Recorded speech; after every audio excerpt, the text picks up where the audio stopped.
Au nom du Père, du Fils et du Saint-Esprit. Amen. La paix de Jésus soit dans votre maison, sa paix et sa joie. Alléluia. J'espère que vous allez bien. Aujourd'hui, nous avons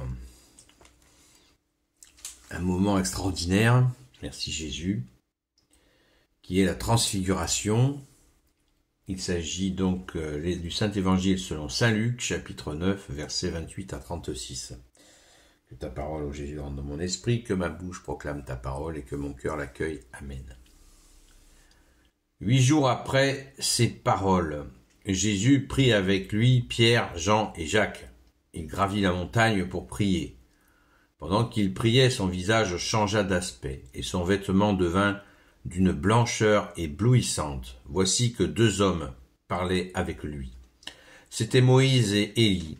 Ils apparaissaient dans un état de gloire et parlaient de son départ qui devait avoir lieu à Jérusalem. Pierre et ses compagnons étaient accablés de sommeil, mais une fois réveillés, ils virent sa gloire et les 2 hommes qui se tenaient près de lui. Comme ceux-ci allaient se séparer de lui, Pierre dit à Jésus, « Maître, cela tombe bien que nous soyons ici. Nous allons dresser 3 tentes, une pour toi, une pour Moïse, une pour Élie. » Il ne savait pas ce qu'il disait. Tandis qu'il parlait ainsi, une nuée vint les prendre sous son ombre, et lorsqu'ils entrèrent dans la nuée, la crainte s'empara d'eux, avec des paroles, mais des paroles se firent entendre venant de la nuée. « Celui-ci est mon fils et l'homme de mon choix, écoutez-le. » Aussitôt après ces paroles, Jésus se trouva seul. Les disciples gardèrent le silence en ces jours-là. Ils ne racontèrent rien à personne de ce qu'ils avaient vu. Merci Jésus pour ta parole. Alléluia. La transfiguration. Moment où Jésus, je vous le disais hier, avant-hier et encore avant, Jésus monte crescendo pour montrer qu'il n'est pas un simple prophète, mais qu'il est bien le Fils du Dieu vivant, qu'il est lui-même Dieu, qu'il est la lumière. Si là on n'a pas compris que Jésus est la lumière, on ne le comprendra jamais. Jésus est la lumière. Et ce moment de transfiguration, on voit autour de Jésus Moïse qui représente la loi, Élie qui représente les prophètes. Jésus nous dit qu'il est venu tout accomplir, la loi et les prophètes. En Jésus le Christ Jésus, nous avons l'accomplissement de la loi et des prophètes avec ces 2 commandements supérieurs. Tu aimeras ton Seigneur et ton Dieu de tout ton cœur, de ton intelligence, de toutes tes forces, de toute ta volonté. Tu aimeras ton prochain comme toi-même. Waouh! C'est juste immense. Tout est là, tout est là. En Jésus, nous avons tout, dit la sainte Thérèse de l'Enfant Jésus de la Sainte Face. C'est magnifique. Une chose très importante à noter, qui nous est dite dès le verset 28, c'est que Jésus prie avec lui Pierre, Jean et Jacques. Les mêmes que Jésus a pris quand il va ressusciter une enfant. Pour la première fois, il va ressusciter quelqu'un. Et qui prend-il dans la chambre où il va accomplir ce miracle? Eh bien, il prend Pierre, Jean et Jacques. Ces 3 disciples ont été choisis, ces 3 apôtres, ont été choisis ils sont suffisamment préparés et ils ont un tempérament spécial qui fait qu'ils vont pouvoir, sans péter les plombs, voir les miracles. Et là, ils ont été choisis. Nous en avons la preuve quand ils descendent de ce mont Tabor, cette montagne où Jésus est transfiguré à un nom. Il s'appelle le mont Tabor. Eh bien, quand ils descendent, c'est pas dans cet évangile-là, je crois que c'est dans saint Matthieu. Quand ils descendent, Jésus leur dit « Pas un mot jusqu'à ce que le Fils de l'homme soit élevé. » C'est-à-dire crucifié. Merci Jésus de t'être offert pour nous. Donc Jésus leur demande de ne rien dire aux autres apôtres. Pourquoi Jésus demande cela? à mon humble avis, pour la même raison. Les autres ne sont pas prêts pour encaisser une telle puissance. Vous imaginez les Hébreux de l'époque qui ont passé leur vie avec les prophètes dans le cœur et l'esprit. Et là, ils ont vu, leurs yeux vus, Moïse et Élie, les deux prophètes vraiment centraux de l'Ancien Testament, autour de Jésus. Les autres n'auraient dit, mais les gars, vous avez fumé la moquette. Ils n'auraient pas accepté ça. C'est trop fort pour eux. On l'a vu hier. Regardez la réaction quand Jésus marchait sur l'eau. C'était la terreur. Ils ont eu peur. Il nous a même dit qu'ils criaient de peur. Et Jésus leur a dit, oh, c'est moi, calme. Il les a calmés. Alors la transfiguration, vous imaginez, c'est pas possible. C'est trop fort, c'est trop fort, c'est trop fort. Et pourtant, ces hommes étaient trempés. C'était pas des rigolos.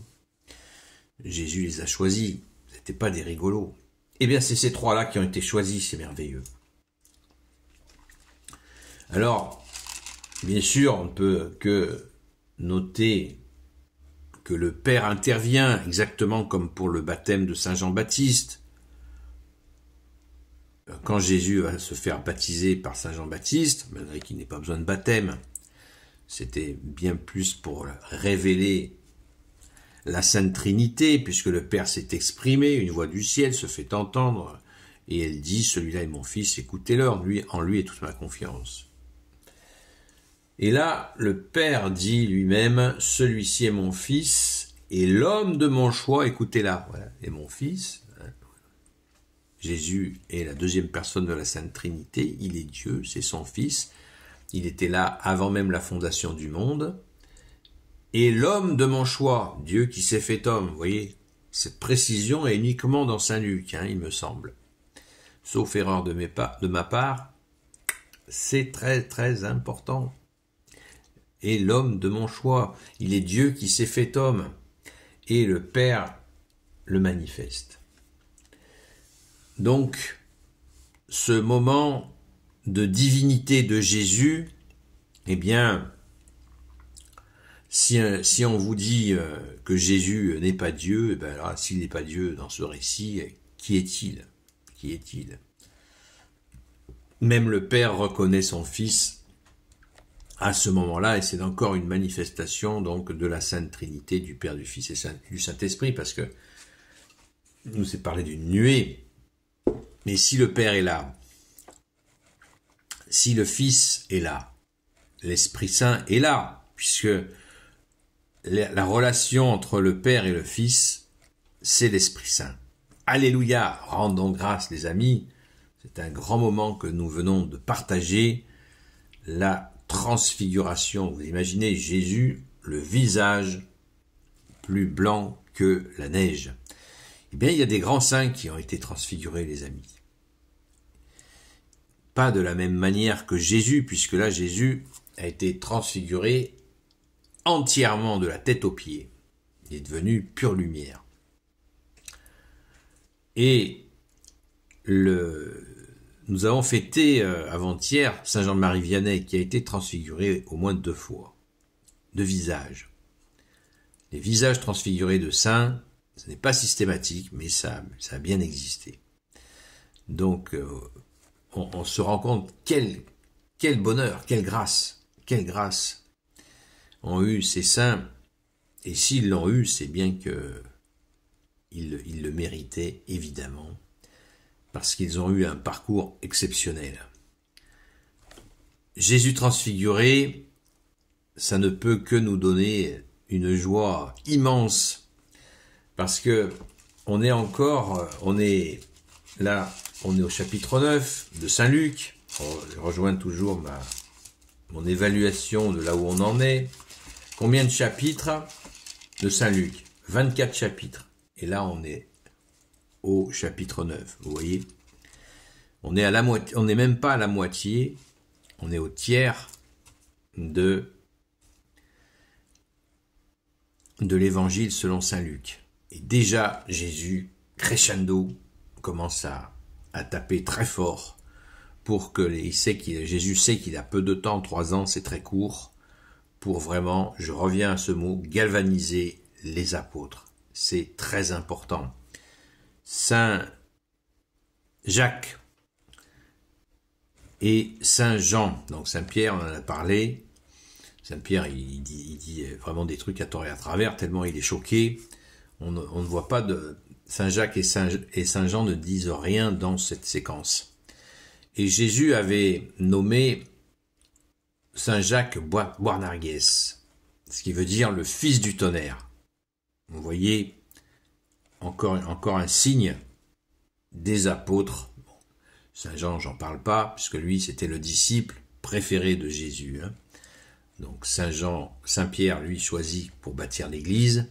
Vous voyez, on retrouve là des signes très forts de ces trois-là. On n'oublie pas que Saint Jacques et Saint Jean étaient des frères de sang, et qui sont de la parenté de Jésus, la parenté de la Sainte Vierge.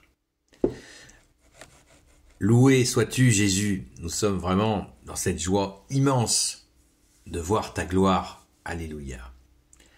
Gloire soit au Père et au Fils et au Saint-Esprit, maintenant et toujours et pour l'éternité. Amen. Ô Jésus, toi qui peux tout et qui portes tout, toi le Sauveur, toi l'Emmanuel, je te confie toutes celles et ceux qui regarderont cette vidéo, ainsi que leurs proches, selon ta seule volonté, ô Jésus. Sainte Marie, Reine des cieux, toi l'Immaculée Conception, toi qui écrases le serpent, toi qui es la lune sous tes pas, toi notre Mère, Notre-Dame. Saint Joseph, toi le juste et le saint, toi le sage, toi la terreur des démons, toi le saint gardien de la Sainte Église catholique apostolique. Sainte Marie-Madeleine, notre chère sainte patronne, et vous tous les saints et saintes, amis de toi Jésus, Saint Michel Archange, Saint Gabriel Archange, Saint Raphaël Archange, et vous tous les anges qui te servent, ô Jésus, je vous confie toutes celles et ceux qui regarderont cette vidéo, ainsi que leurs proches, selon ta seule volonté, ô Jésus. La paix de Jésus soit dans votre maison. Je vous donne rendez-vous ce soir à partir de 20h jusqu'à 22h sur la chaîne Seul Jésus Sauve sur TikTok. D'ici là, méditons dans notre cœur, et puis on peut le méditer tout le temps. C'est cette transfiguration qui vraiment prélude la résurrection. C'est un aperçu de la résurrection qui va venir. Et ceux qui ont analysé le linceul de Turin, eh bien effectivement, il y a quelque chose là de très... qui a été comme un flash d'une puissance dont nous reparlerons. À très vite.